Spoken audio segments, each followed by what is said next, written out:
হরে কৃষ্ণ। হে প্রিয় গোবিন্দ ভক্তগণ, আজকে আমরা এই ভিডিওতে জানব কিভাবে জন্মাষ্টমী ব্রত সঠিকভাবে পালন করবেন। চলুন তা জেনে নেওয়া যাক। জন্মাষ্টমীর আগের দিন রাত 12টার আগে শুধু এক পদ দিয়ে রাতের খাবার খেয়ে ভক্তরা জন্মাষ্টমীর দিন উপবাস রাখেন ও সংকল্প করেন। তবে ঘুমানোর আগে অবশ্যই ব্রাশ করে নিতে হবে। জন্মাষ্টমীর দিন সকাল থেকে মধ্যরাত পর্যন্ত উপবাস এবং জাগরণ। উপবাসের সময় কোনো দানা খাওয়ার নিয়ম নেই। উপবাস থেকে হরিনাম জপ, কৃষ্ণলীলা শ্রবণ, ভগবানকে দর্শন, ভক্তসঙ্গ, হরিনাম কীর্তন, অভিষেক দর্শন করতে হবে এবং ভগবানকে অভিষেক করে একাদশীর দিনের মতো অনুকল্প প্রসাদ সেবন করতে হবে।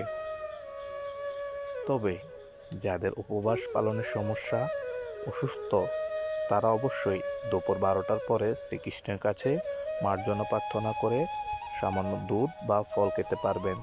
তবে বৈষ্ণব মতে জন্মাষ্টমী ব্রত সম্পূর্ণ নির্জলা উপবাস করা হয়ে থাকে। পরের দিন সকালে স্নান করা শেষে এবং পারণের জন্য নির্ধারিত সময়ের মধ্যে কৃষ্ণ প্রসাদ দিয়ে পারণ করবেন। এর মাধ্যমে সমাপ্ত হবে আপনার উপবাস। এই দিন গোপালকে 56 পদে ভোগ দেওয়ার নিয়ম। কৃষ্ণের প্রিয় মাখন, মিছরির সঙ্গে ফল, নানা রকম মোয়া, নিমকি ইত্যাদি হলো এই 56 প্রকার পদের অন্যতম। এছাড়া পাকা তাল শ্রীকৃষ্ণের অধিক প্রিয় ফল। জন্মাষ্টমীতে তাই তালের বড়া, তাল ক্ষীর, তালের লুচির মতো নানাবিধ সুস্বাদু খাবারের আয়োজন করা হয়ে থাকে।